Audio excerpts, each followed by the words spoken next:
Find us on Facebook, Twitter, and at www.permanentrecordpodcast.com. Blue Zone Podcast Network presents Permanent Record, an in-depth look at the classic albums of the 70s and 80s. Albums which have earned a permanent place of honor both in our hearts and in our record collections. Happy 2018, everyone. Oh, yeah, 2018. Getting used to writing that yet? Not yet. All right. But I don't think I actually have written it very much. No one writes checks anymore. Well, I wrote a check. You wrote a check? Yeah. I did not. And I had no trouble writing 2018. Well, that's because you're smarter. Yeah, well, it's nice. This is an easy one to correct, too. It's changing the 7 to an 8. Oh, very true. Yeah, so it won't be too bad. So we have just kicked off 2018 in style. My name is Brian. And I am Sarah. We are the hosts of the Permanent Record Podcast, and we are back for the new year, ready to tackle a lot of new, old music. That's right. We're not going to tackle any new music. No, but there'll be new episodes talking about old music. That's right. And we hope you will join us and come along for the ride. Yeah, well, we're looking forward to a lot of good stuff this year. Before we get started, we just want to hope that everybody had a great holiday season, Christmas, New Year's, whatever you had going on. We hope it was wonderful. Yeah, the end of the year stuff. That's right. And speaking of the end of the year stuff, one of the things that comprised our stuff for the end of the year was our Thompson Twins vinyl giveaway. Oh, that's right. All the way back in 2017, Sarah. Yeah, oh, that was last year. That was. So very long ago. So we had a little contest just to give away a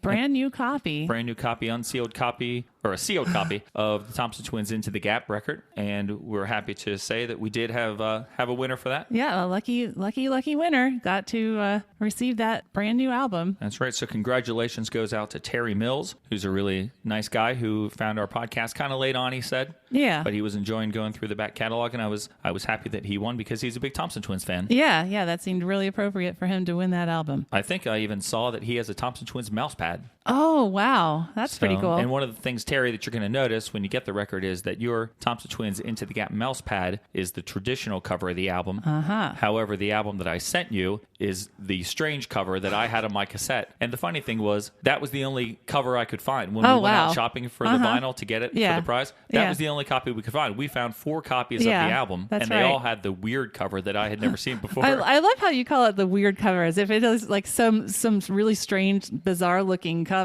compared to what the normal one is. It looks almost the same. Yeah, it's very just similar. Different. And I was the only one who had it on my cassette, but now all of a sudden it's the only one I can find when I try to buy it again. So I guess all the regular covers already sold out back in like 1984. Maybe. So Terry, you probably don't have the record yet if you're listening to this within a few days of us recording it. I mailed it out on the 29th of December, and it was seeming that things were taking over 2 weeks to get to the UK when I was mailing things this holiday season. So hopefully you'll have it soon, and hopefully you will enjoy it. Very good. So we did mention that before we had our holiday break that we had another giveaway. It was not just the digital download, but the digital download. No, it was just. Well, yeah, but it's still Dare by Human League. It's still Dare, but you can't hold it in your hands. That's right. Yeah, you can just type in the code. But we want to congratulate once again Nazim for winning that one, and hope he's enjoying that. I hope he is. Nazim is a great guy also who we've talked to quite a bit, and he not only has going for him that he loves new wave music, right? He also, I think, loves comic books. Oh. Because I've talked to him about Judge Dredd. Oh, very and good. I think some other comics, so that's cool too. So I hope he's enjoying Dare. Yes. He probably knows most of the songs off of it. By now, he would have had an education on them because True. Had some good episodes talking about them. True. So congrats to both those guys, and thanks for listening to our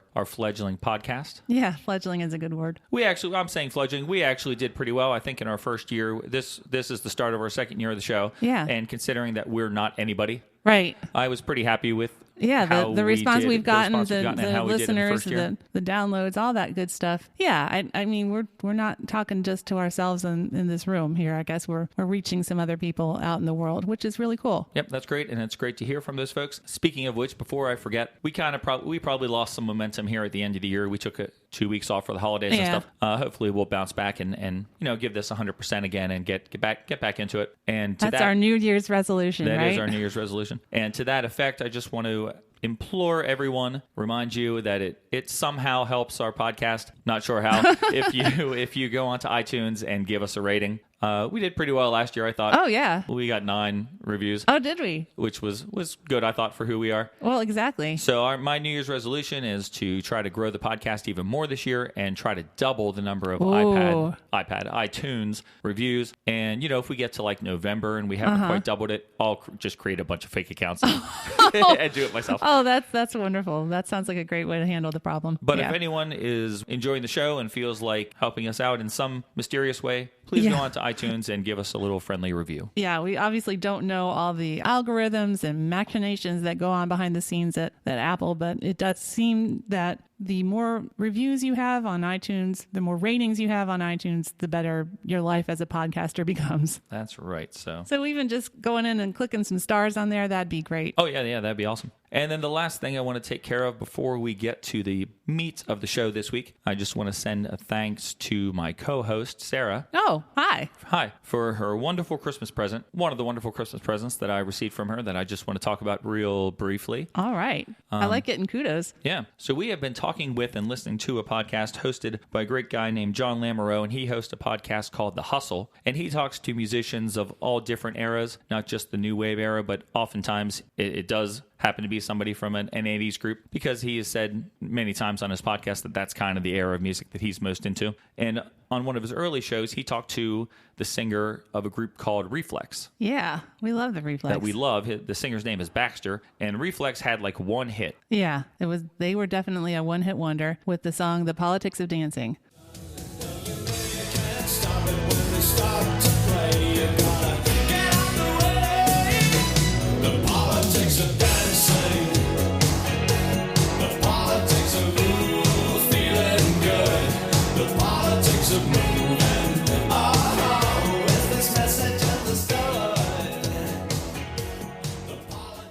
Politics of Dancing, which is wonderful, awesome. It's an awesome terrific song. And the album that shares the name Politics of Dancing is a great album. In fact, it's one of those albums that has no bad songs on it. Right. And it was always a shame that I could never find another Reflex album. We've continually lamented that fact. Yep. So John had Baxter on the show, and Baxter talked about that they recorded 2 follow-up albums, neither of which got released. However, you could get them from the Reflex's website. Woohoo! So Sarah went onto the Reflex's website and got me. Now, some people would think that this is something you would never want to listen to, but Sarah got me 6 CDs worth of Reflex music, including those 2 albums that were never released, and then 3 additional albums of remixes and B-sides and tracks from other things. Like, they actually wrote music for the movie Superman 4. Oh, my goodness. Which was a terrible movie. Oy. And those songs are on there, and some other movie songs. And the Reflex is awesome. Oh, yeah. The songs that we didn't know are almost just as good as the songs we did know. I agree. I'm really enjoying their unreleased albums. Yeah, this was really like a gift for both of us, because kind of. I was very excited to be able to get this for you, because of course we would be listening to it all the time. That's right. Together. So if you're not familiar with Reflex, RE-FLEX, check them out on YouTube or something. They have some great tunes. And thanks again to John for posting that podcast and letting us know that this music existed. Yes, thank you, John. Woohoo! All right, so that's about it. So that's our build up to our first show of 2018. Now we got to get down to it. All right. So, Sarah, there have been 2 groups that people have really been asking us if we clamoring, were going to cover. Banging down the doors, I don't know if I'd go that far. I know. But there are 2 groups that often come up, say, hey, are you ever going to talk about these groups? Yeah. So one of them is Duran Duran. Right. And we are going to talk about Duran Duran. Yeah, that will be coming in the future. It's just slightly scary because Duran Duranis, I think, really know their Duran Duran stuff. Yeah. So we'll have to be very careful with our research. And we're comfortable talking about like Depeche Mode. I mean, they have a big group of devotees, so to speak. That's right, the Black Swarm. Right. And I think we've held our own on those podcasts, but I don't know. I think Duran Duran seems just kind of like a whole nother level, or a whole different level anyway. Yeah. but we are going to get around to it. Another thing with Duran Duran is I'm into Duran Duran albums that people don't want to hear about. Like my favorite Duran Duran albums are ones that people would probably not download, like Medazzaland. And I love their newer Liberty. stuff is just fantastic. Yeah, their new albums are awesome, but people want to hear Rio, they want to hear Seven of the Ragged Tiger. Right. So we're going to do that. Yeah, we will do that. But the other group that people often ask us about Yes. is, do you guys think you'll ever talk about Color by Numbers by Culture Club? What a good question. That is a great question. And today is that day, folks, because today, for this episode and the next two, our focus is turning on Boy George, Roy Hay, John Moss, and Mikey Craig. All right. And we're going to talk about their sophomore album, Color by Numbers. Oh, finally, that great day has come. So what about this group Culture Club? They were around, well, not too long before their second album. I mean, they were really very meteoric in their career, I'd say. Yeah, I actually didn't realize how, until I was doing the research for this and writing down dates of singles, the golden era of Culture Club. Right. I never really realized how brief a time that actually was because they made a huge impact. Right. I mean, I think a lot of bands in the 80s had that. It was a very much of a very brief but very powerful, and I'm not going to use that word impactful because I hate that word, but very influential period. Just very short, I think Thompson Twins would fall into that same category. Yeah, definitely. Even to an extent, Howard Jones. So there's a lot of groups that they were just, that's all you heard and saw on TV, on MTV, on the radio for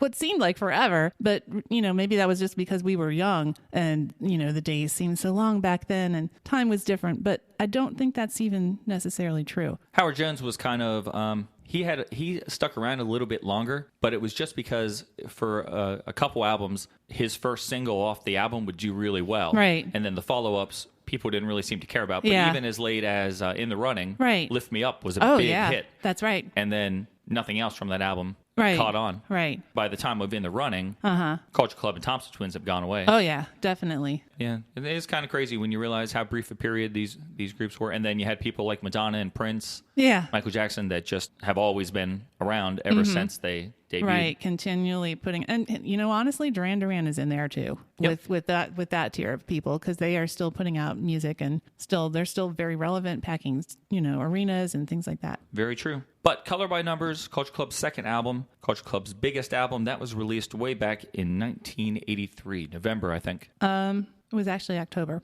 My notes say November. Well, let's agree that somewhere in the middle. Okay. Yeah, I thought it was interesting because the first album, Kissing to Be Clever, was released in October of 82, and the third album, Waking Up with the House on Fire, was released in October of 84. And it's crazy because the first single from this album, Church of the Poisoned Mind, came out only a few months after the final single from Kissing to Be Clever. Yeah. And you used to see that a lot in the early 80s with bands like Definitely. Depeche Mode. Correct. 81, 82, 83. They had albums every year. I thought you were going to start talking about Simple Minds there. Yeah. It seems more so than any period since the 60s, it seemed labels were very afraid of bands losing momentum and you had to constantly have new stuff out. Correct. But it had to be really grueling for the artist. Absolutely. So in the UK, the last single off of Kissing to Be Clever was Time, Clock of the Heart, and that came out in November of 82.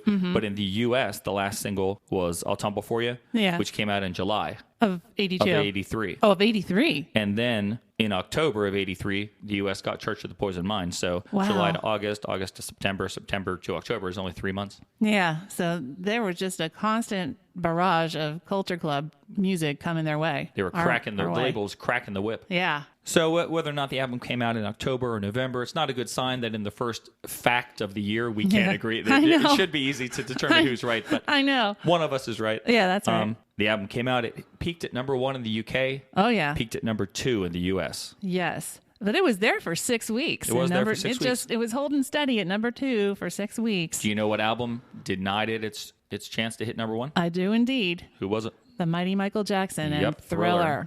So Thriller's really good, but it would have been nice if Culture Club could have been number 1 album. Yeah. I mean, they're both actually iconic albums of the 80s, so it was a tough battle. That's right. Color by Numbers has gone on to sell more than 16 million copies worldwide. Indeed. It went 3 times platinum in the UK. Right, which means it sold over 900,000 copies. It went 4 times platinum in the US. Which, of course, for us is over 4 million. And it was the first album to go diamond in Canada. Yes, how exciting for I them. never heard of that till now. Yeah, I wonder if they had to make that status up just for Culture Club. I mean, I don't know. No one else had ever achieved it before. Yeah, but that's weird. For them, that is 1 million, and that's pretty impressive in Canada. Yeah. It also went gold in France, but that's only 100,000. But it also charted really high in many other countries, the album itself, just on the regular charts and then the year-end charts. What was interesting, I thought, was that because of the timing of the release, it was definitely the end of 83. We know that for sure. Yep, that's right.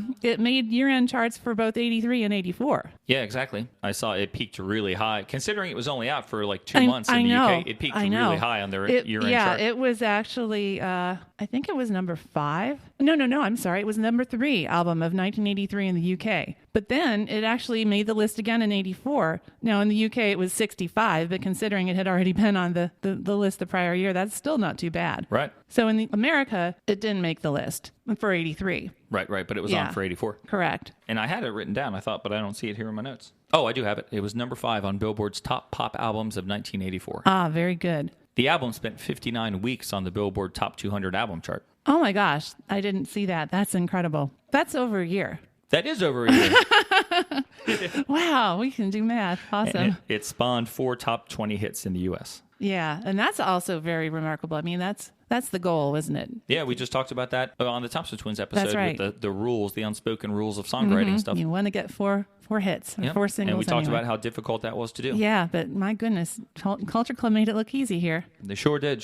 So, what did people think about this album at the time when it was released, Sarah? Do you have any reviews? Oh, I do. Yeah. How about smash hits? They're usually very snarky and stingy. I bet you they said bad things about this album. Actually, you'd be wrong. What? This was a really amazing turn of events for smash hits, and then they gave the album a rare, very rare, 10 out of 10. What the Yeah. Peter Martin was the reviewer, and he said, "This is simply one of the most enjoyable records I've ever heard." And that you can't get more plain than that, and you can't get more really praiseworthy than that. know. That's like a really great... What else can you say? That's the same magazine that said Tom Bailey is a whiny singer and gave Thompson Twins 2 out of 10 or 4 out of 10. Yeah. Unfortunate. He said that this is uplifting music that offers hope, a true classic. Very nice. So that was weird. Weird, but good. Yeah. Stephen Holden of the Rolling Stone, he rated it 4 out of 5. He said that it secures lead singer Boy George's place as a blue-eyed soul balladeer in the first rank. That's right. And that's crazy when I read that. Everyone was talking about his blue-eyed soul voice. Yes, I saw that so many times. And I understand what they're saying, but it's just that it was so early in Boy George's career, and his voice his voice is going to get better than this. Right. Now, it's questionable whether his songs get worse. Mm-hmm. And if you're going to go purely based on chart performance, they do get worse. Yeah. But the material he was working with was great, but this his is voice... great material. But even as near as the next album, Waking Up with a House on Fire, I remember at the time there was an article in USA Today when that album came out where he mentioned that he was taking voice lessons in the time between Color by Numbers and Waking Up. And I thought just from the first line of the first song in Waking Up with the House on Fire, Dangerous Man, you could hear a distinct improvement in his voice. Wow. And those first 3 albums of Culture Club, and then skip to the 90s and skip to now, we get a different Boy George vocally on every album, I think. That's true. Except for, I put Waking Up with the House on Fire and From Luxury to Heartache together. That's sort of the same voice, I think. Okay. But he gets so many props for his great soulful voice on this album. Yes. And he does. It is good. But I listen to it and I can hear, I think, a year from now, he would sang this even better. And he says that himself in his book, Take It Like a Man, that he cringes through most of these early songs just because of how he sounds. Well, that's interesting. Which I'm not implying he's a bad singer. No. I think his vocals are great on this album. It's just that he was just not as mature and as strong in his singing yet. Yeah. I read a review from Robert Christgau, who's like an iconic, well, he calls himself the dean of American rock critics. Wow. He's been around for forever. He started in the 60s in the Village Voice. Okay. That's where he had a little column, eventually became called the Consumer's Guide. And he's known for these, what they're called capsule reviews, very, very brief, very terse and very, I think, pretentious. He doesn't beat around the bush. Not at all. No, but his review of this album was, it started off by saying, Boy George really doesn't sound like Smokey Robinson, you know. Not the way Frankie Miller sounds like Otis Redding, not even the way John Cougar sounds like Bruce Springsteen. If he did, he could probably put this tuneful collection all the way over. Smokey's spiritual gravity has redeemed some pretty lightweight lyrics, so the sensual specificity might just salvage some vague ones. As it is, George's warm, well-meaning, slightly clumsy croon signifies most effectively when it has the least to say, when it's most purely a medium for his warm, well-meaning, slightly clumsy self. That's sort of what I was feeling about it, and I didn't put it into words, but he is a good singer, but he really sells it because he seems so sincere. Yeah, sincere. Uh-huh. Yeah, that's very astute. Yeah. And I'll just read you the rest just because it's not very much longer. Just like Helen Terry, who packs the voice of Mary Clayton into the body of Gertrude Stein, his real aim in life is to reenact the story of the ugly duckling and to radiate the kind of extreme tolerance that's so often engendered by extreme sexual ambiguity. I actually read that quote somewhere, but I didn't know who it was from. And he gave the album a B+, which I think from him was pretty high praise. That's cool. Yeah. I wonder who the first critic was to make this connection between Smokey Robinson and Boy George, because I saw it on numerous things that I was reading. Yeah. And I don't know enough about Smokey Robinson. I know a couple songs. Yeah. But I probably don't know enough that I would have made a comparison. But yeah. And then I think a review much later in time, Slant Magazine. Oh, yeah. I read that one as well. They rated it a 4 out of 5, saying that its greatness can be measured by the fact that its album tracks are just as good as its singles. Yes. Yes, I've read that. Also flamboyant, vibrant, and fun, color by numbers fits the very definition of what pop music is supposed to be, and there were few better pure pop albums made in the 1980s. Yeah, I read something very similar from AllMusic.com's Jose F. Promise.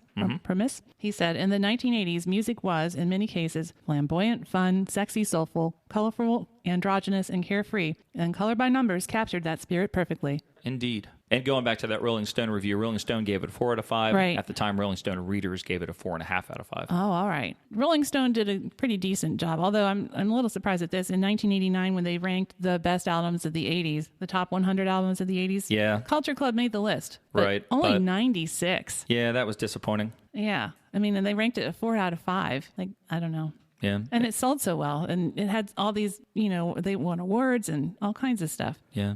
Should have been higher than 96, I think. And I think most 80s New Wave fans would probably back us up on that. Yeah. So, and this, of course, was the album that in 1984 led to the band winning the Grammy Award. Ah, yes, for Best New Artist. Best New Artist, yep. And George had a very famous speech given by satellite. That's right. I remember seeing that Did on you my love television back in the time, yeah. Oh, that's awesome that you remember seeing it. Yep, I do. And the real thing that I remember is... This is what I've always remembered. I meant to look this up to see if it's true. So if it's not true, sorry I'm wasting your time for the next 45 seconds or whatever. But at the time, I was kind of upset that they won because Men Without Hats was nominated. Oh, wow. For Safety Dance. And I really wanted Men Without Hats to my gosh. win the award because they were my main band and I was just starting to get into Culture Club around that time. Ultimately, I would go on to really, really like Culture Club. Oh, yeah. Yeah. And I think they were probably a little more deserving of the award anyway. I would agree. But the great quote from George when he received the award by satellite, I guess, he said, "Thank you, America. You've got taste, style, and you know a good drag queen when you see one." That's right. So that line, evidently, he said he just sort of said it without having it planned. Yeah. And then I think some people at the label were upset. Yeah. Kind of worried about what the ramifications of that comment would be. Yeah. Well, if that was the only thing they were worried about with him, then I don't know. I mean, like, did they never see him before? Yeah, it was weird. I think we talked about this before, like on the Erasure episode or something. Just the whole public conception of Boy George and the things that the labels were worried about him and things like that. Yeah. We mentioned how in interviews people would say Boy George was bisexual. Yeah, yeah. As if he couldn't possibly be homosexual. Yeah, like that was so much more forgivable than to be homosexual. I don't know. And the label was worried, like, oh my God, Boy George just said on TV that he's a drag queen. America's going to be turned off by him. Yeah. But it's not like America wasn't seeing him. I mean, exactly. It was like on MTV all the time. All the time. They were number one for 6 weeks or whatever with Karma Chameleon. It didn't bother anybody. And when I was looking back on it for getting ready for this podcast, I was a little bit surprised. I was trying to think back. America, I was kind of proud of how we reacted to him. Oh, yeah. Embraced him with open arms, really. And to my knowledge, there wasn't a lot of pushback on him because of his image or because he was bisexual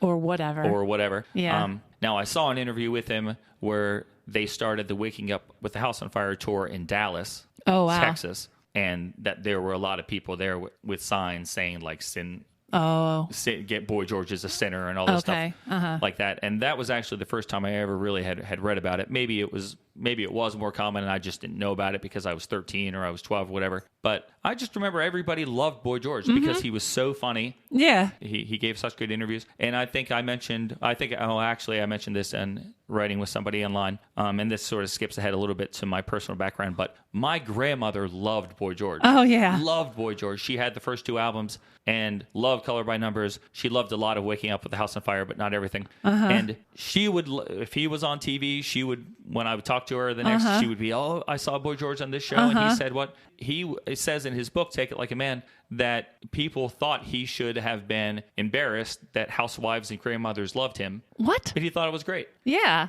Because, in the new wave, you're trying to be cool, right? Oh, right. Yeah. But yeah, I thought it was great how most people seem to accept him. Yeah, yeah. I just want to tell you one thing that I found that I thought was pretty funny, kind of on this whole androgynous thing. Yeah. In 1983, Boy George came in second place in both the male and female best dressed categories in New Musical Express Readers Poll. Oh, really? Yeah. That's cool. Yeah. I saw another a little story, not based on anything, but just talking about his androgynous look, that he was somewhere and Pete Burns came up to him and Pete Burns was mad at him and he said, I was dressing like that and wearing hats like that first. Yeah. And Boy George just looked at him and said, doesn't really matter who did it first. It matters who does it best. Yeah, that's right. I read that. Awesome. I read that too, and it's like, yeah, he's right. And Pete Burns went on to change his look, and I think he was better off for it. Yep, I think so.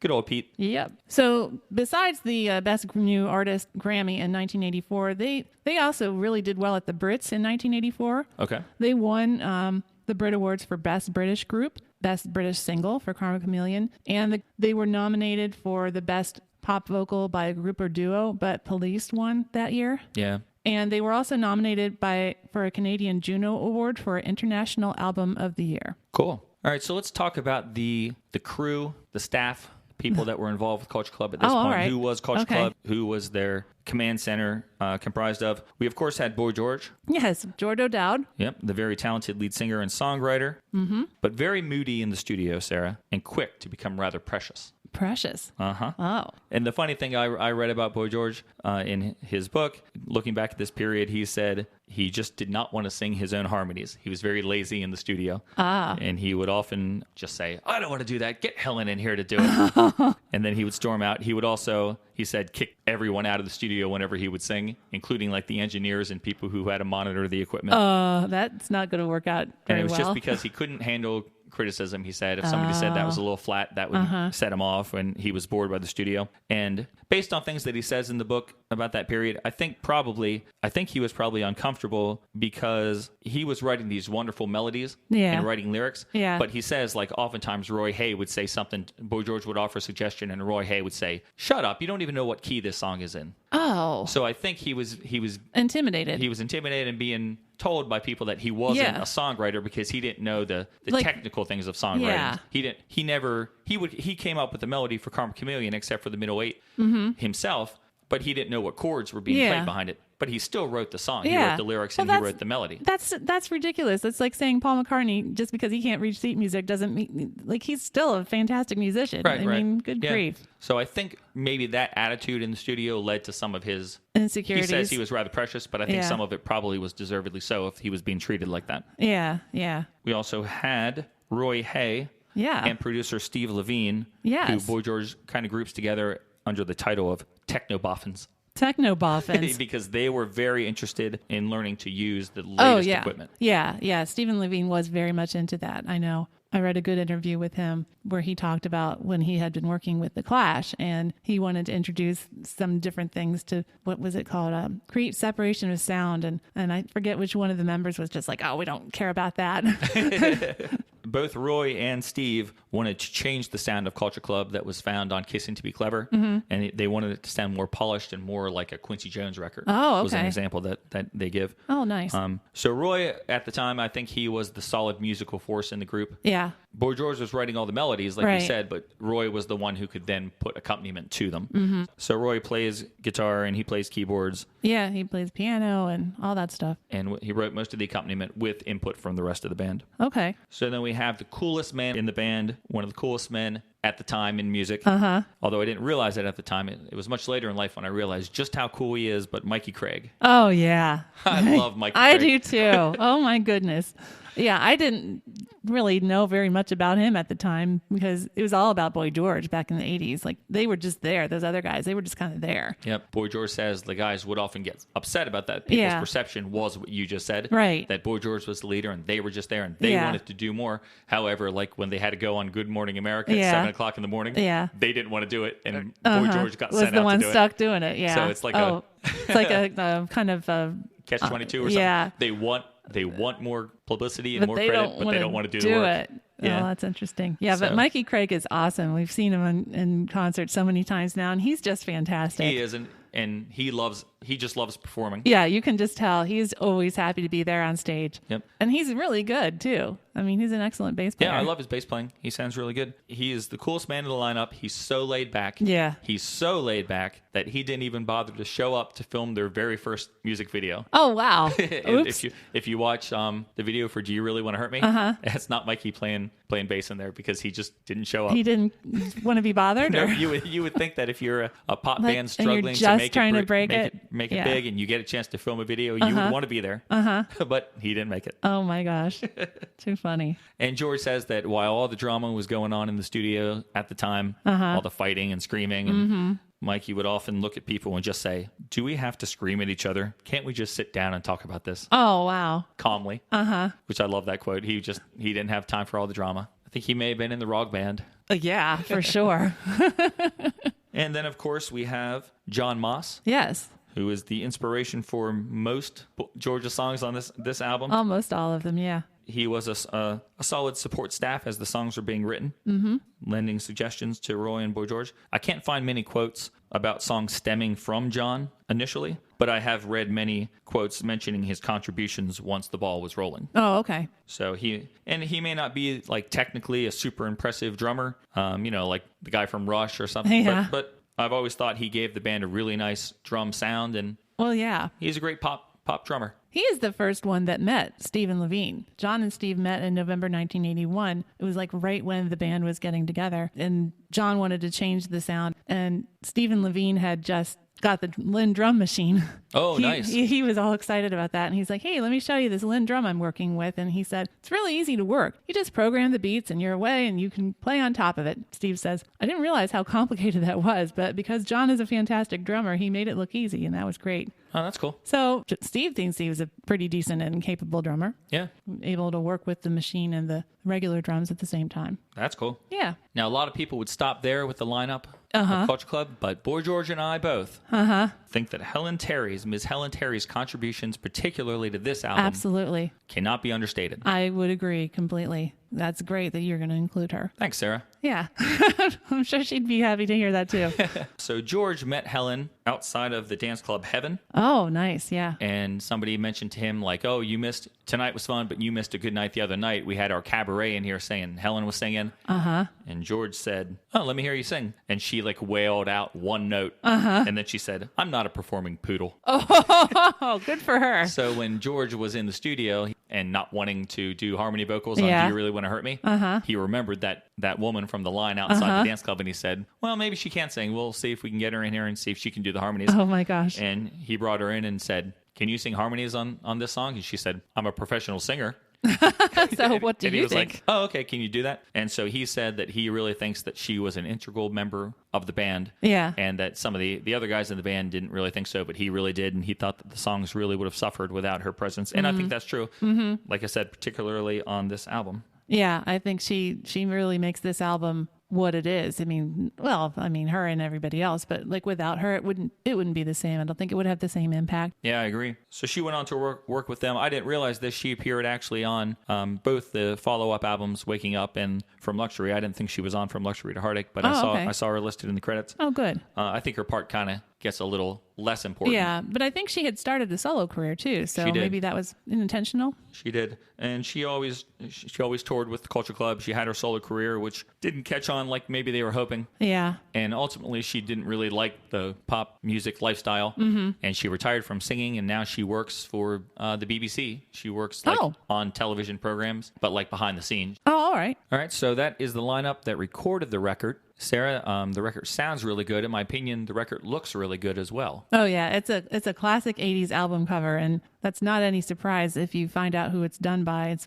by a company called Assorted Images. It was a UK graphics design company based in central London, formed by a guy named Malcolm Garrett. So a lot of times when you'd see their logo or their name written, the M and the G in the word images would be capitalized. Oh, clever. Because of him. Mm-hmm. So, but they did tons of covers, album covers and single covers. They worked with the Buzzcocks, the Human League. Which ones? Real early ones, like the one in 1980, and they did Travelogue. Don't remember what else. And then they did a lot of Simple Minds stuff, early Simple Minds, and the first 4 Duran Duran albums. Oh, Duran, one of the first 4. So including Rio, the very iconic one. Save that note. Maybe we'll need these notes again. Yeah, I think we might. A few shows from now. Yeah. So he did the cover, but the photographer was a fashion photographer called Jamie Morgan. And Boy George had a little comment about this in some interview. He said, it was the beginning of the real proper fashion photographers. This guy called Jamie Morgan. He styled the band. We got polished up nice for that sleeve. And he said, they didn't style me, but they styled the boys. I was already dressed. I love little quotes when you read things like that about Boy George just commenting on the other guys, their look at the time. And in his book, he talks about like I made Roy grow his hair long and curly so he would look more like Marilyn, the singer really? Marilyn. Oh, okay. And then he says like he's the one who made Mikey wear these big hats. Oh gosh. Love when he comments on their fashion. I don't know, and I tried to find out what do the numbers mean. I mean, I know it's colors by numbers. I tried to find out what the 5, 3, and 8 are. Mm-hmm. I could not find that. Yeah, I didn't see anything either. So just random numbers they thought they'd put on there, I suppose. I mean, 5 + 3 = 8, but other than that, I don't know any connection. So this is in the period of time where the first 3 records where Boy George's face is really big. Right. And then the other guys are either on the back or in like smaller pictures. Uh-huh. And then we have that. I imagine that probably caused some discussions in the band. And then ultimately on their 4th album, From Luxury to Heartache, yes, the square is divided in 4 pictures and everyone gets equal space, equal billing. Yeah. But I've always liked this cover. I think they look really nice. Mm-hmm. Yeah, I saw that like this album is like the classic Boy George image, this album cover. Yeah. But I don't really think it is. I sort of think that the classic Boy George image is the way he looks in Karma Chameleon video. Uh-huh. Like his makeup on this one just doesn't quite seem there yet on the album cover to me. I'm not sure. Well, don't tell him that he did that himself. Oh, no, I think it looks good. But I think that as he develops, he grows into his traditional Boy George look. Yeah, I would agree. Just a little bit later. I also really like the colors of this record, the blue, the shade of blue that goes with it around the edges and stuff. It looks really nice. Yeah. So that's a great cover. So this record's the album overall, Sarah. Yeah. What is the theme of this record, or what is this album about? Well, troubled relationships, I guess. Yeah, I think you're right. Boy George says in his book that our second album, Color by Numbers, was full of ambiguous messages to John, right down to the chirpy Karma Chameleon. Yeah, indeed. I think that Boy George's lyrics are great because I think on one hand you can listen to them and not get any meaning from them. It's just kind of like pithy and throw away words that sound really good together and great lyrics. And then, as we'll find with Karma Chameleon, the words provide a theme that he's able to talk about in interviews. He has gone on record saying what Karma Chameleon is about, and it's something. But then at the same time, if you know that he was in a very torrid relationship with John Moss, you see that reflected in there too. But you probably wouldn't pick it out without knowing that. No one would know that at the time. Yeah. And you have to remember, Boy George was like 22 years old as these were being written. Right. That's And so he was crazy. just starting like to gain the experience. Like, you know, his life up to then had been pretty much going to clubs and relationships, and he hadn't become a world traveler with lots of experience. So this was his world. Yeah. So that's what he wrote about. And I think he does a great job of wearing his heart on his sleeve, but keeping it hidden from sight. That's a very nice way to put that. Yeah, I would agree. Yeah, I mean, if you know to look for the meaning, it's there. But if you don't, it's still, they're just nice words. Yeah. And very enjoyable. Yep, his lyrics are, that's what I would say. His lyrics are very enjoyable. I've always thought he's an extremely talented lyricist, not on the same level as, say, Robert Smith. No. Or It Martin just Gore. is a different style. It's, Right, it's like comparing a sonnet to a limerick. And Exactly. Not to say that they aren't both valid forms of poetry, but they just have a different take, different style. Yep, and he's going to give us a lot of great lyrics on here. There's one song in here that, I mean, if you're not careful, it'll leave you like crying after you're done listening to it. Yeah.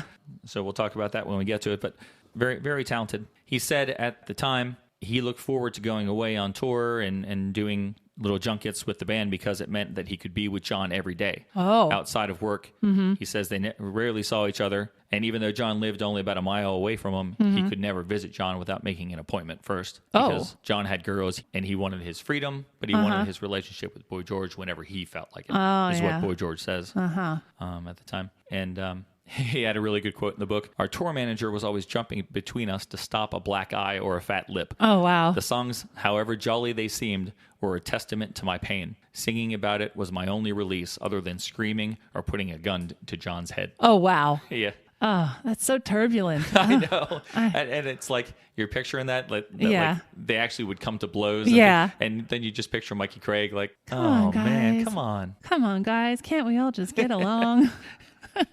It's amazing that they lasted as long as they did. I know. Honestly. Oh. Yeah. And I wonder what Roy was doing during all that. Roy was, if you believe Boy George's book and some other things that he has said over the years on documentaries and things, Roy was kind of in like a Yoko Ono situation with his fiance, soon to be wife, who she tried very much to like insert herself. Make sure that not really insert herself, but ensure that Roy was getting his credit for what he deserved, and that Roy had enough to do. Roy, I don't think you should let George sing those la-las over your guitar solo. That's your time to shine and stuff like that. And so it even got to the point where one time Boy George told Roy he couldn't bring his wife on tour with him. So Roy snuck her along. Oh my gosh. And then a couple of days into it, Boy George saw her in a limousine and he was like, that was your wife. I forget her name, Allison or something. He was like, that was Allison. And Roy's like, no, you're crazy. That wasn't. How could it be? She's not here. Oh my gosh. Oh, wow.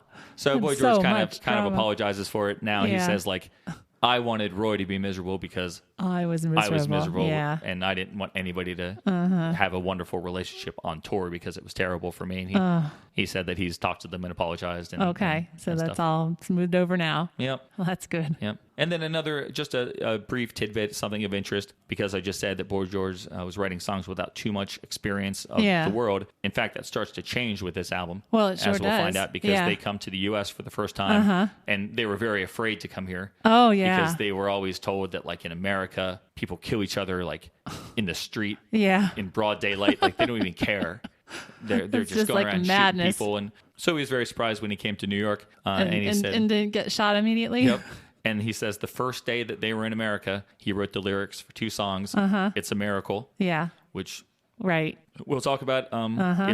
It's history there. Yep. And the song Mr. Man. Oh, really? Yeah, which is on side 2 and actually does talk about gun violence and stuff. Very interesting. That's right. So we talked earlier, even though I have it in my notes here, we talked earlier about how brief a time Culture Club really reigned for. Much shorter than we think. Yeah, because Do You Really Want to Hurt Me charted in December of 1982. Okay. And then Waking Up with the House on Fire, which was really like their first misstep and where things started, the cracks started to show, that was released in October of 1984. Yeah. So that's like 1 year and 10 months. Wow. Because with Waking Up with the House on Fire, they never broke the U.S. top 10 again. Wow. After this record. Wow. They've never had a U.S. top 10 single. Move Away hit number 12. Okay.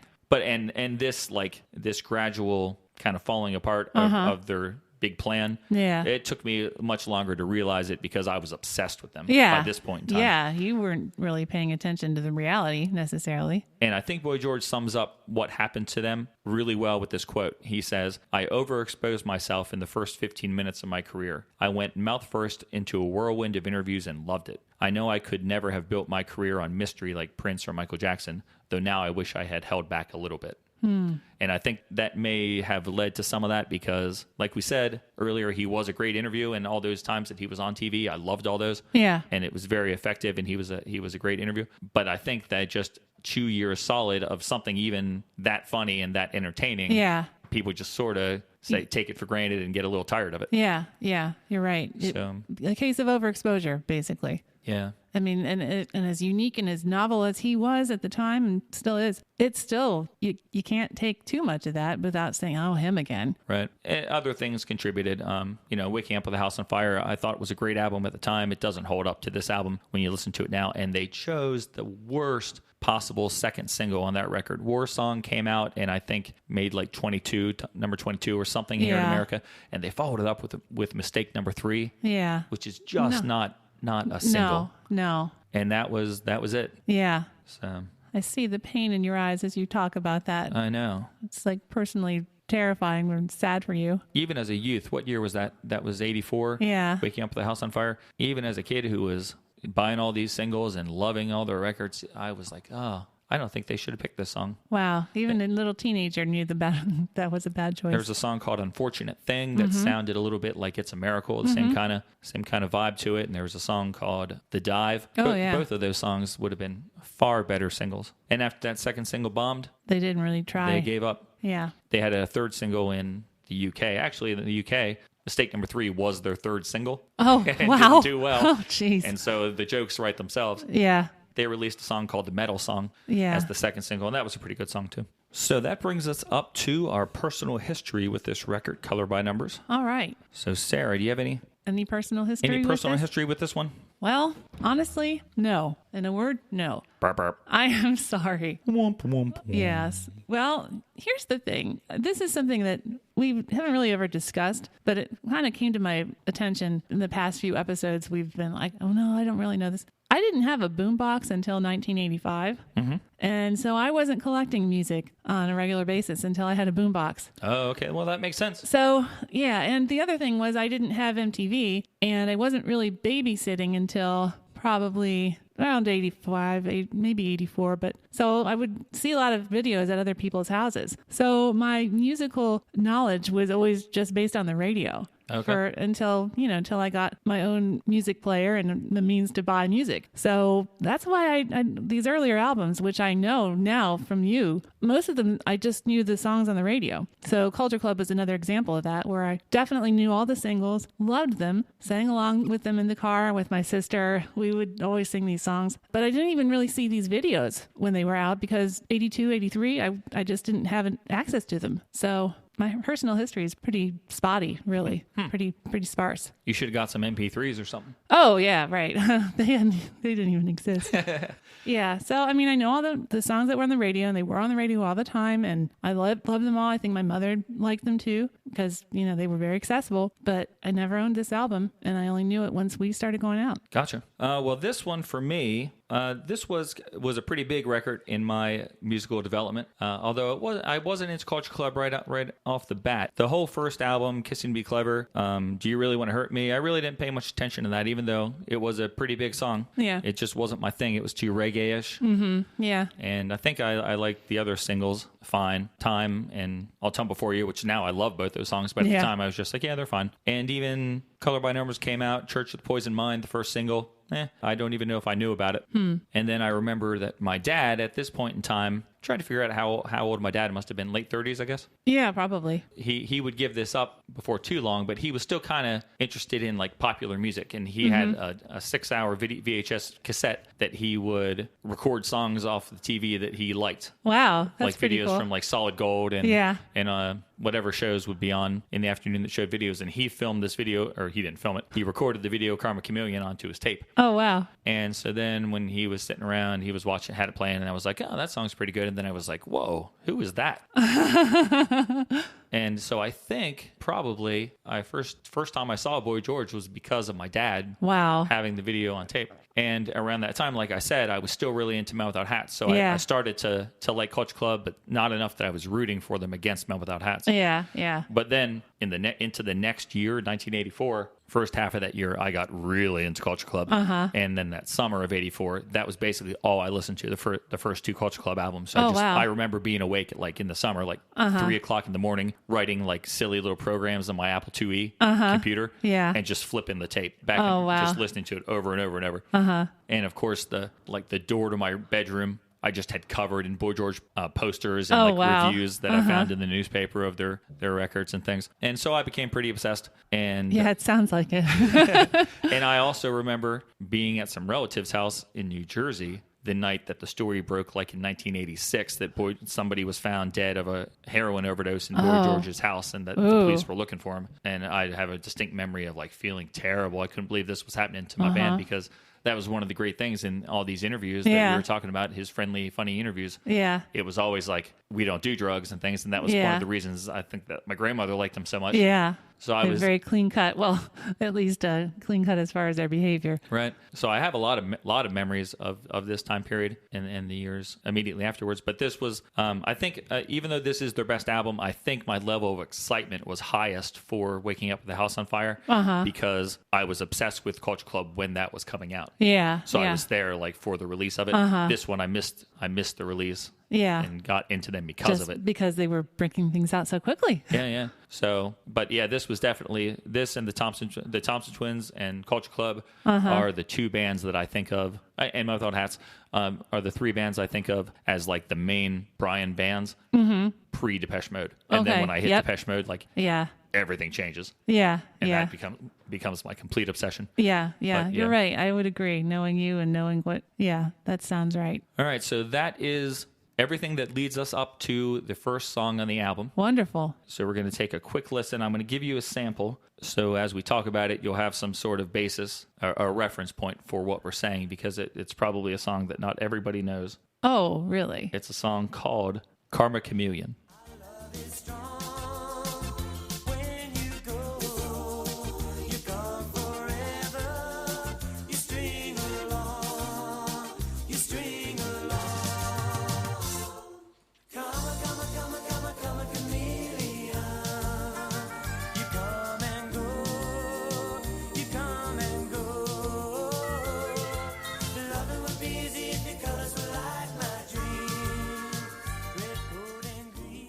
Oh, I think I remember that song. Do you have a recollection of that? Yeah, just barely.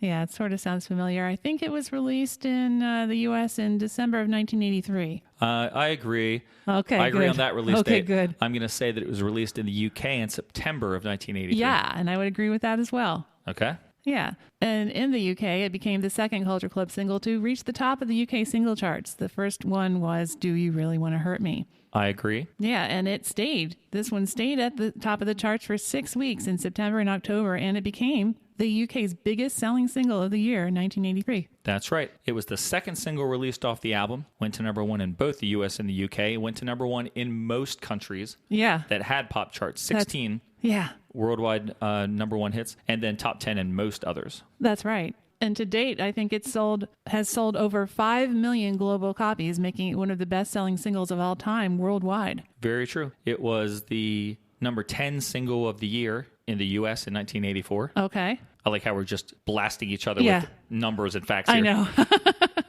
You may have said this. It's the number one UK single for the year of 1983. I did say that. Did you say that it's the number 31 best-selling UK single of all time? No, but I'm reading that right now on my page, and it says it sold 1.49 million copies. It did say that, but I rounded it up to 1.5 in Well, my notes. that makes more sense, and I'm sure by now they've sold that many. Sarah, what happened to 2015? Well, it was voted by the British public as the nation's 9th favorite 1980s number one in a poll for ITV. That is correct. Now, here's something you may not know. All It right. was on the charts just last year, No, I did know that. in It only- 2017. but it only got to number 60-something or 50-something, right? In Poland, it charted at number 63 on the Polish Airplay Top 100 chart, and I have no idea why. Yeah, I wonder why. I wonder if I they were started- touring, if I- they toured over there or something.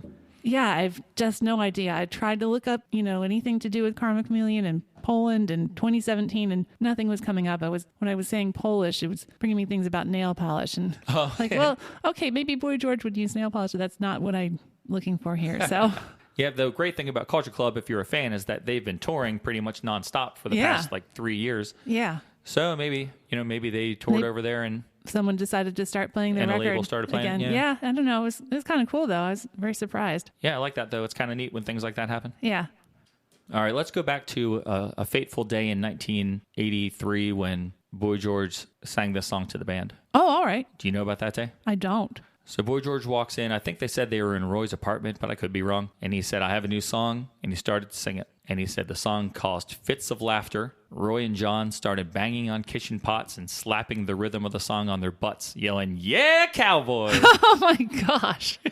That's weird. Roy declared that if they did this song, the band would lose all credibility as a pop band, and Boy George stormed out of the room. Oh my gosh. Wow. Can you believe that? No, that's incredible. I wonder what state the song was in at that point to have them react so poorly. He was singing the melody and the words.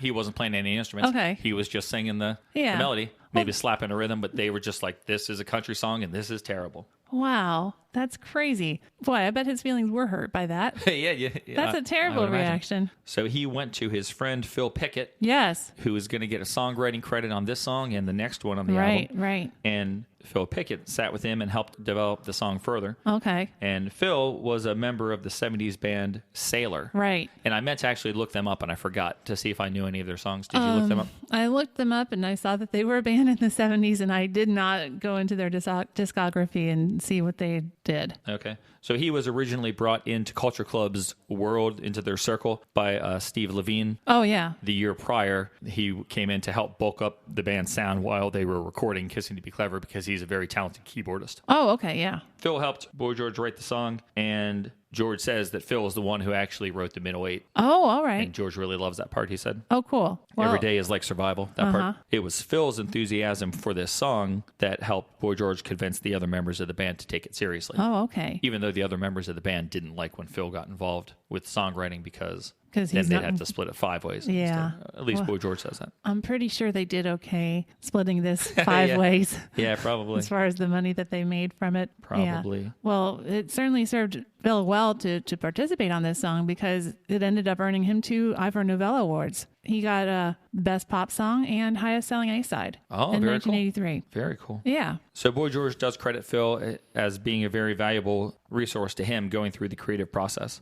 because he had great pop sensibilities and could improvise musically at the drop of a hat. Oh, very good. So he does sound like somebody you'd really want to keep around. Yeah. And a really funny thing is George says that as if to prove his point that he hated this song, Roy Hay contributed the guitar line that he says to this day makes my stomach churn because it's so insipid. Oh, really? Yep. Oh, my gosh. The one in the beginning? This one. I have it right here. It never really gets played by itself, but it gets played behind the verses. Oh, okay. And behind the harmonica solo in the center. Okay. In the middle of the song. It is this. Listen to what the guitar is doing here, and this is the part. Okay.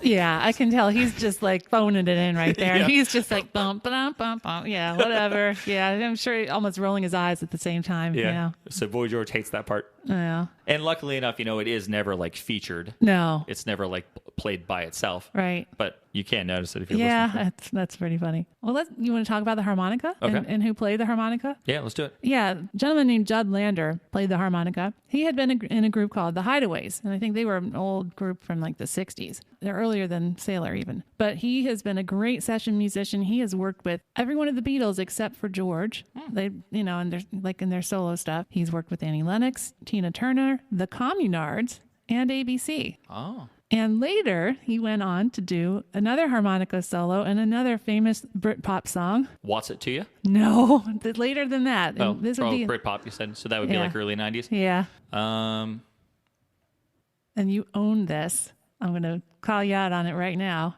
I can't think of what it would be. Say You'll Be There by the Spice Girls. Oh, I love that song. I know. But he did that harmonica. That's cool. Yeah. I love that first Spice Girls album. I know you do. Oh my God. Yep. So he's been around a long time. He's still around. I don't know what he's done lately, but yeah, he's a great harmonica guy. Sorry, I was singing Spice Girls to I'm myself. sure you were. You were. I'm giving you everything. Oh my gosh. That's what I was singing. Yeah. I also saw that he played on Robbie Neville's "What's It to You," Oh yeah. Okay. and that the reason that was interesting was because in this video, like an older black gentleman portrays the harmonica player in the video, right? And they said that he also was replaced by an old black musician in the video for "What's It to You." Yeah. Apparently, they can't get over the fact that a white Englishman could play harmonica. I don't know. He must be old though if he was in the 60s. Oh yeah. Yeah. You think that would be enough? I know. Yeah, this is a really famous harmonica part. It is indeed, and I don't mind it at all. I remember when I'd rather hear a harmonica than a saxophone.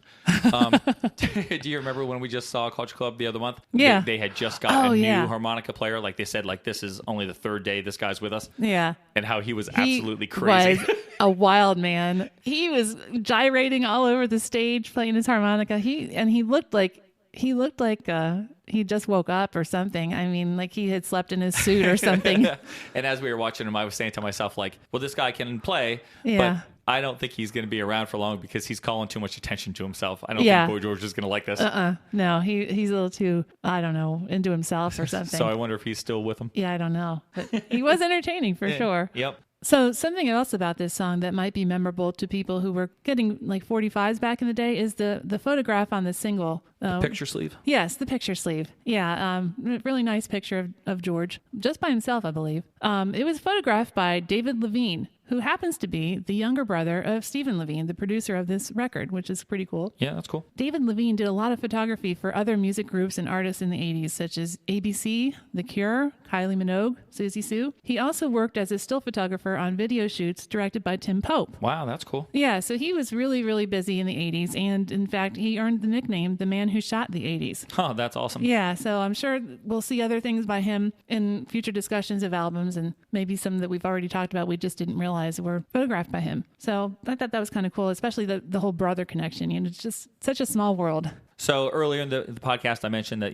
this song is, George says it's about his relationship with John, but then I said there's also another meaning. Okay. That George also often mentioned. Okay. And it came up in one place that I found it was the Billboard Book of Number One Hits. Oh, yes. By Fred Bronson. Yes, I have this as well. Well, then, if you want to read the quote, you can. Well, okay. I'll drink some water and think about the Spice Girls as you do so. All right, very good. Boy George explained that the song is about the terrible fear of alienation that people have, the fear of standing up for one thing. It's about trying to suck up to everybody. Basically, if you aren't true, if you don't act like you feel, then you get karma, justice. That's nature's way of paying you back. And I thought that was cool because I went back and read the lyrics. And you can find bits and pieces that sort of support that in the song. Sure. I'm a man without conviction. Yep.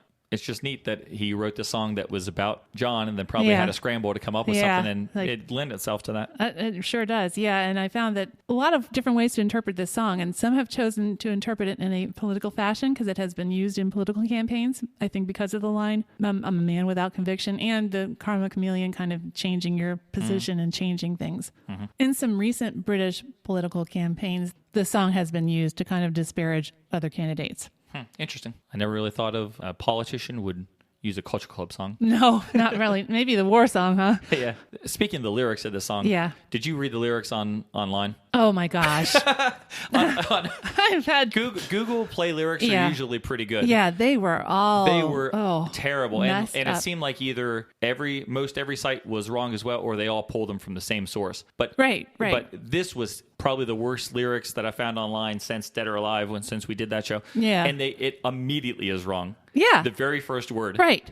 Dessert loving in your eyes. Dessert loving. That actually made me completely ground to a halt. And I was like, well, this album didn't have lyrics in it. Uh-huh. Have I been wrong all this time? Yeah. Is it like dessert loving? And he's like, just with an accent, it sounds different to me. Because all my life I've said desert loving. Yeah. And then I read like two more lines and like the verbs were terrible. Sail. How to sail a contradiction. And I was like, oh no, it's just that this is completely inept. It's not good. Yeah. Yeah. So when you can't count on the internet to give you accurate lyrics to a number one smash that was number 10 for an entire year, what's the internet worth? I know. We should just get rid of it. Forget it. But I will say, even though I guess what he really says is desert loving, to me it always sounded like, is there loving? Oh, really? Yeah, because I think it doesn't make any sense for me to say desert loving, because that phrase means nothing to me. I, as a child, thought, is there loving? And I thought, well, maybe that is what he's saying, just because, even if they print the lyrics in the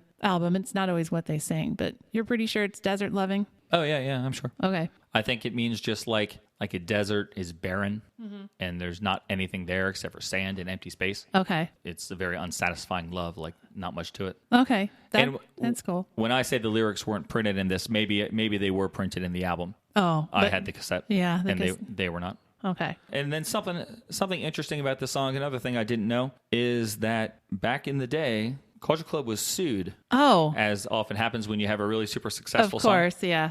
They were sued for plagiarism by a guy named Jimmy Jones, who was an old singer in the 60s, I guess, and his songwriting partner, Otis Blackwell, who in 1959 wrote a song called Handyman. And so I was surprised to hear that. So I found that song, and I just wanted to play I listened to it twice, and I'm not really the best at hearing melody lines and saying, like, that could, if you change the words, it could be this. But I think the entire basis of the case stems from it only happens twice in the song, the very beginning and the very end. He sings this.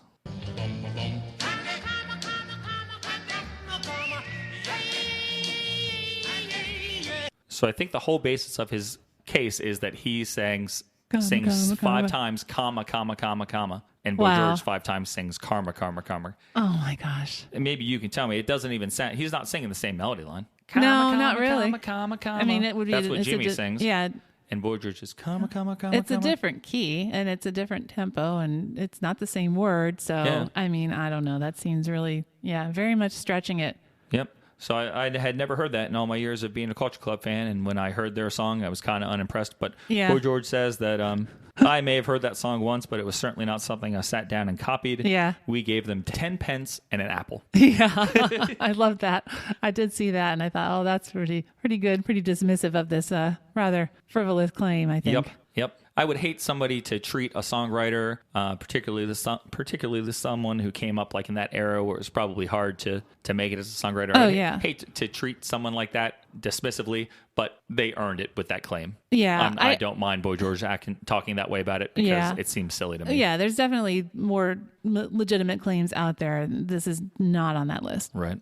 Going in a little deeper about the lyrics, do you think that the colors of his dream being red, gold, and green could be referring to a traffic light, as in he never knows when to stop or proceed with caution or to go? I guess it could. I was trying to find what those colors meant, so I never really found anything that comes out and says the colors refer to this. Yeah, I couldn't find anything either. I think I saw one reference that they said that they were the old gay pride colors, but I never saw that corroborated anywhere. It doesn't seem like that would be the case. I don't think he would, at this point, have done something that blatantly obvious if that was true. I agree. Yeah, because, again, going back to that line, I'm a man who doesn't know how to sell a contradiction. I'd say he actually did a pretty good job of that.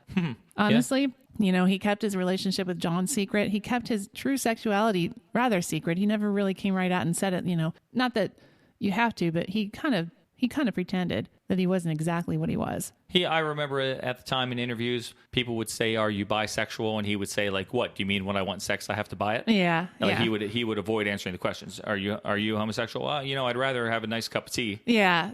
Not nearly as straightforward about it as like Andy Bell. Right. So, and he takes some heat because of that. Right. From some people now. You got to do what you're comfortable with. I think it's silly because it was obvious. I know. It shouldn't have been a question because you should be smart enough to spend 5 minutes with him and realize where he's coming from. Yeah. It shouldn't have to be asked, and it shouldn't. Yeah. It shouldn't matter. I know. Yeah. So I'm not really sure what those colors were. I know that is the discussion that I saw. People were saying red, gold, and green are gay colors. Like I've never seen that. And I'm like, what are you talking about? And so you're actually saying it better than anyone did in the discussion. I saw that they were the old gay pride colors. Yeah. No one in this discussion said that. They said these are gay colors, which was, I was like, oh my God. Yeah. So if they were, I was unfamiliar with that. But I still don't think that Boy George would have done that at this time. No. That's why I like the traffic light. I mean, they have traffic lights in England too. And Yeah.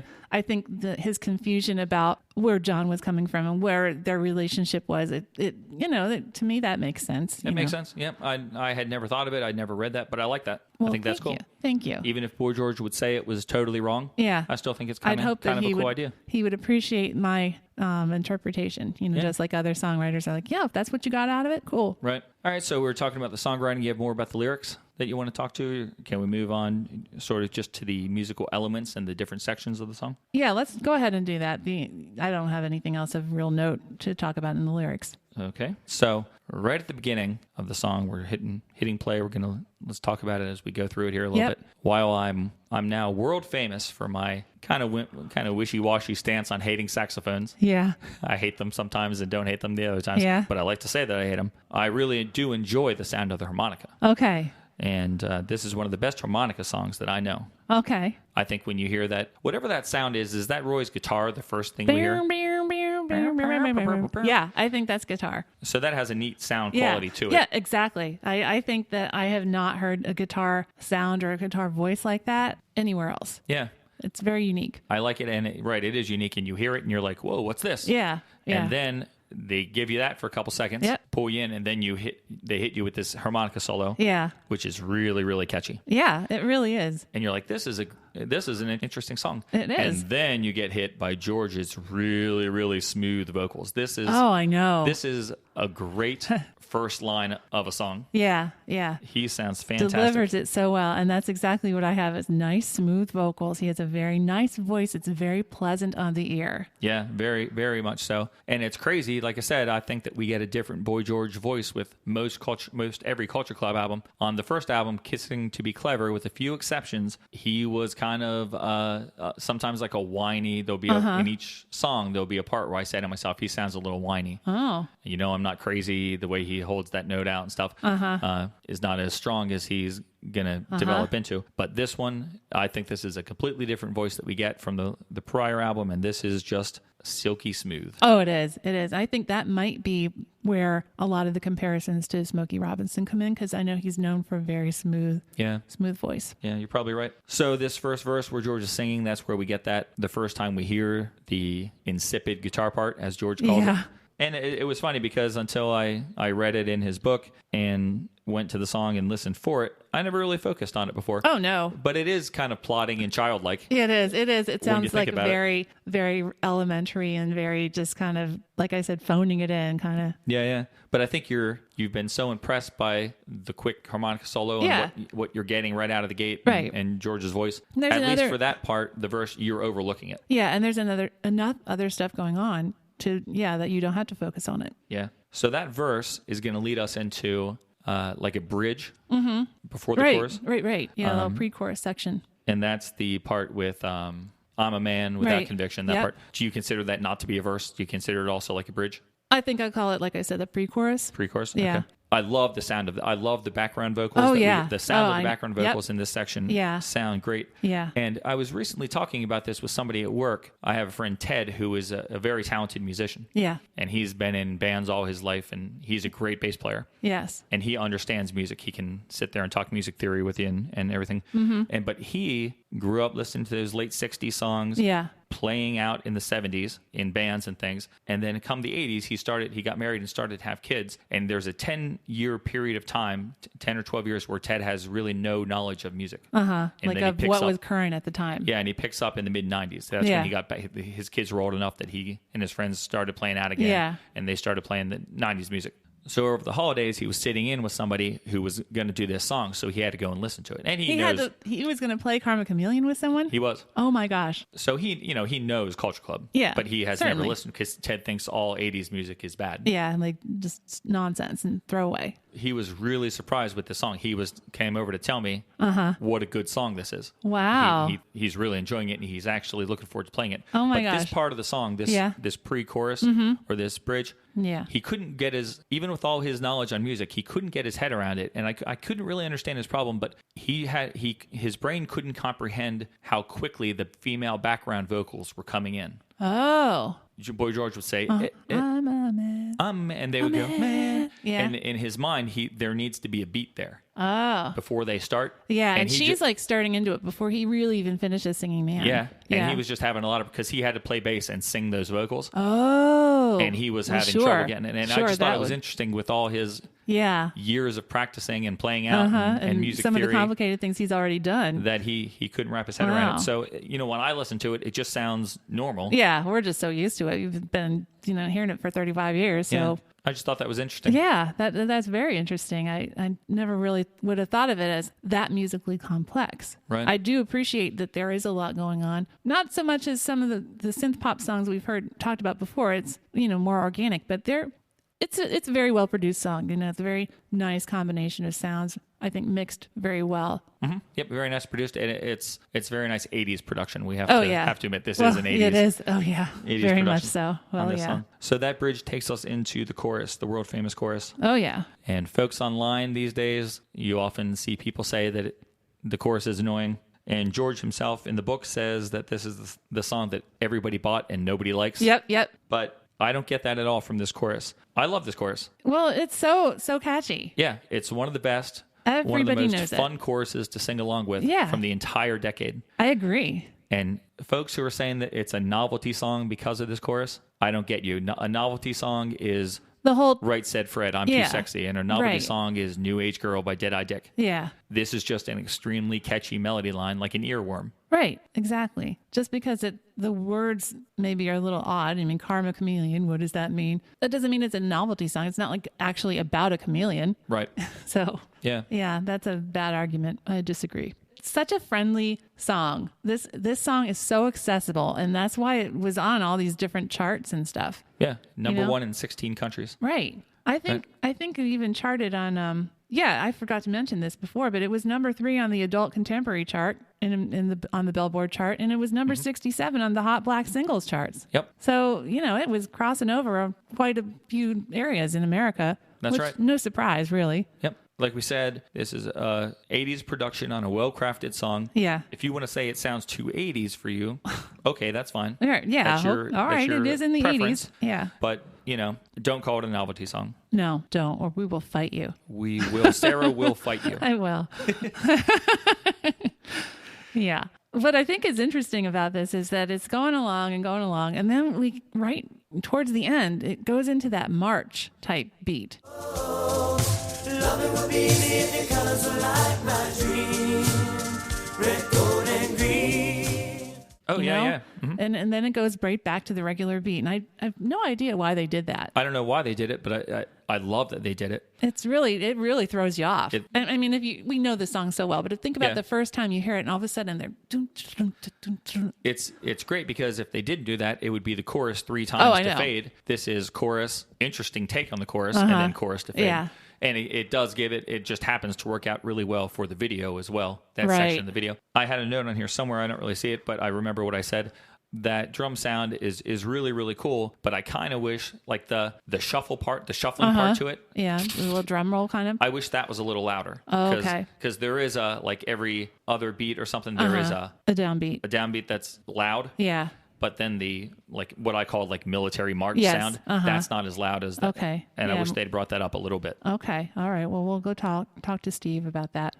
Or maybe the mixer. But that part is cool, and it gives us a chance also to appreciate the really lovely vocals in all their glory. Correct. Yeah, because it's kind of just almost a cappella at that point, just with the drums. Yeah. And it sounds really, really nice. Oh, yeah. Yeah. So you get a one before the fade. Let's let you hear this one more time. Yeah, and I love the backing vocals. Really, throughout this whole album, I had never really realized how prominent they are. Very important. How much, I guess you could say, help George has on this album. But they are very nice. They harmonize, but not like overdone. They're just really well done, I think. Yep. Very true. I like the harmony and the phrase "every day is like survival" that goes up so high. The harmony line in there, that's really cool. And as we talked about it there, we kind of skipped over Phil Pickett's middle 8. Oh, poor Phil. Yeah, but just that's the part. Every day is like survival. Yeah, and that's a part of the song that is just obviously about John Moss. Life with John Moss.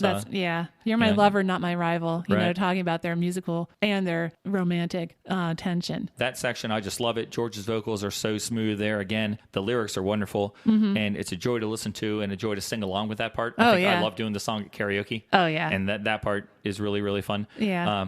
But the crazy thing is, regardless of how good that part is, it's still my third favorite section of the song. Wow. After the chorus and the bridge, I'm a man. That part, you hear that part and you think this is going to be a highlight of the song. Well, it is great, but the rest of the song that Boy George wrote with less help from this experienced songwriter is even better, I think. Wow. One thing I do want to mention, we talk about the drum beat and the march part, but I think there's a lot of other little really great drum fill-ins that come in right before the choruses. Okay. And they're slightly different each time, I think, if you listen to them. And I really appreciate them. I think John Moss, you may not think he's the best drummer, but I think he's very capable and talented, and I think he really does a good job of putting the right stuff in the right place here. Oh, no, I think he is a great drummer. I think that he always brings a great sound to songs, and he does some combination of electronic drums and real drums that I think sounds really good. Yeah. I'm just saying he's not in the top 5 drummers of all time of rock and roll. Right. Fair enough. Yeah, if you go back and listen, I think each chorus has a different kind of a lead-in with the drums. It's really nice. Cool. And you know what? Speaking of the drums, that makes me think of the beat. This song sounds really fast to me, but it's only 92 beats per minute. Oh, really? And I was shocked. I'm like, is that wrong? So I looked on a couple different sites, and they all said it was 92, but it feels much faster, because it just makes you want to kind of bop back and forth. Oh, yeah. Just very energetic and lively. And like 92 isn't really that fast compared to, 120, the perfect dance beat. Right. All right. So we mentioned the video. Oh, yeah. As we were talking about that marching drum. Are you ready to move on to the video? Yeah, let's do. Let's do it.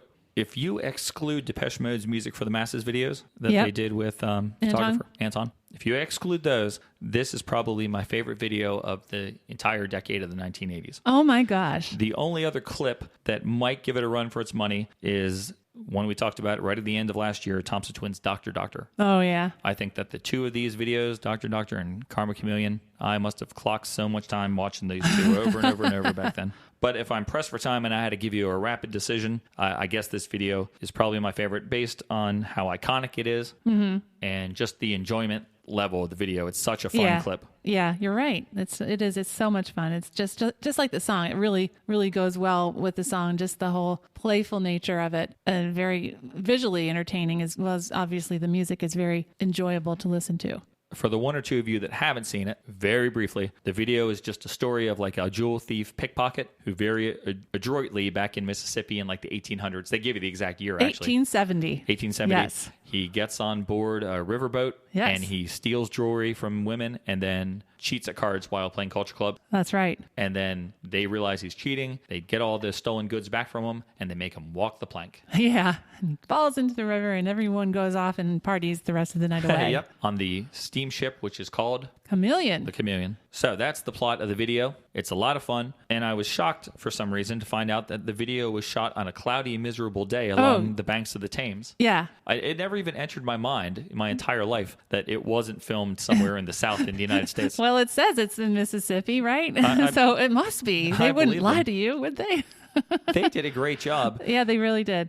Giving it that feel. And it was actually shot at, my page printed, we were Desborough Island in Weybridge. Right, correct. I guess it's because of the costuming that but I have to believe that they were probably really cheap costumes. Like, from everything we've read about labels and videos, I'm sure they cut every corner they could. So probably these costumes are really cheap, but they look really good. Yeah, I don't actually have a price for this one. Some of the other videos that we're going to talk about, I do actually have the budget listed, cool. and I don't have that one for this one. But yeah, they do look like something you'd see at like a local, small theater production or something. But I think it looks pretty good. Well, yeah, they're fine. And George said that everybody in the band except for him was miserable having to wear those costumes. Oh, I'm sure. And that he said that everyone in the band, for some reason, hates the video. They hate the Really? finished product. Yeah. Oh, wow. Even George, even though he was able to wear his regular clothes. And they're always amazed. They say every time they go somewhere in the world, if people bring up the video, they always mention how happy the band seemed. Oh, they do. The video. Yeah. He said we were miserable. Oh, well, then they were very good actors. Yep. It looked like they were having lots of fun, but it sounds like it was a miserable experience. The whole day was a disaster, according to the producer, who was Siobhan Barron. She said all the catering and food went flying off the table. It was a very warm, hot day. Warm, hot. I'm not sure what that means. The clouds were gray, and we waited and waited for the sun to appear with no such luck. The boat broke down. Smoke wouldn't come out of the chimneys. Extras got lost on the way to shooting. The extra that played the part of the pickpocket couldn't even swim, even though he said he could when he applied for the part. Oh, no. That was bad luck for the actor, since at the end of the video, he's tossed into the water. Fortunately, the actor was scared, and George said he got his karma back in return for lying about that he could swim. him. So it just, in other words, it was just another disaster. That's funny. Yeah. Did you see the name of that actor who plays the mustachioed thief? I did not. I was trying to find it because for some reason in my mind I was assuming that he became like a well-known actor for something or other. Oh, really? In his career, but I guess Why? he didn't. Just because of that fantastic performance, or Yeah, just? I thought he was good. Okay, well, I have to give him credit because, yeah. or actually, I have to give the guy the director wrote the story of the video. Okay, His name was Peter Sinclair, correct. and I have to say that he must be very talented either with his writing or the actor's performance to make me never realize there's no way those girls could have not noticed him know. taking those earrings off their ears. Seriously, like this, and the necklace. I think he took a necklace too. I'm like, Yeah. how did you not feel that coming off of your bare neck? And he's like reaching around behind Yeah, them and he's yeah.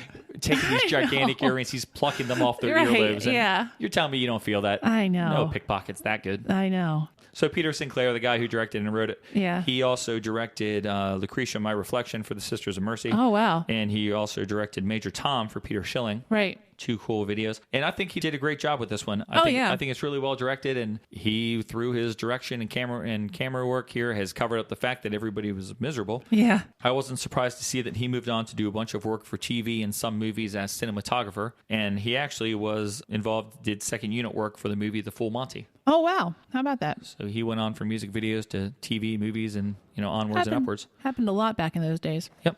So I think he did a great job with this video. Yeah, yeah. And I forget what was the year that Colby said. Videos before what year that had a story? I think he said before 83. Oh, all right. So Yeah. this doesn't make the cut because Right, it has this a would- story. It does have a story.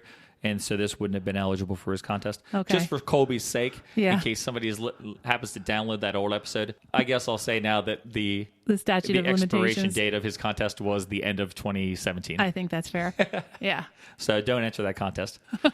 One thing that I thought was really good was the performance of the band members when they were in the crooked card game. Oh, yeah, yeah, And yeah. I love how annoyed Roy looks. Oh, Like, yeah. he exhales smoke. The smoke, yeah, and in he's this really angry. Yeah, very way. very precise almost, blowing smoke kind of thing. It kind of cracks me up a little bit just how angry he is. And Yeah. then the other performance that I really like is Mikey Craig, Oh, yeah. because he looks like Roy looks super angry. Uh-huh. Mikey looks like he's annoyed. He knows what's going on. Uh-huh. But because of what I know about Mikey's attitude on everything, I just sort of assume if the other two, if John and Roy don't confront this guy, Yeah. Mikey's just going to begrudgingly let it happen. Yeah, he'll be like, he's oh, like, well. Yeah. I'm too laid back to really say anything about Yeah, this. yeah. And meanwhile, while all that's going on, George is like outside the window of the riverboat and he's doing the harmonica solo. Yep. Oh, that's right. Yeah, yeah. Which I thought was interesting. He does the mid-song one. Yeah. Is George the one on And the... he's just sitting there kind